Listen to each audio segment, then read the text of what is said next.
Hi everyone, this is Gina. There are a lot of things that you're hearing all over the place about staying healthy and keeping your immune system up.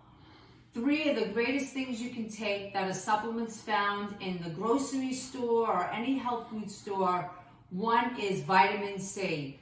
We love our vitamin C. It helps keep your immune system strong and it helps ward off colds or help you get rid of them quicker. The other thing to take is vitamin D. We are fortunate enough to live in sunny Florida, but if we cannot get outside at this time, taking vitamin D is very important. And another help tip with that is take your vitamin D at night because that's when your body absorbs it the most to help with that immune system. And another thing that is great to take is elderberry. It is so good for your immune system.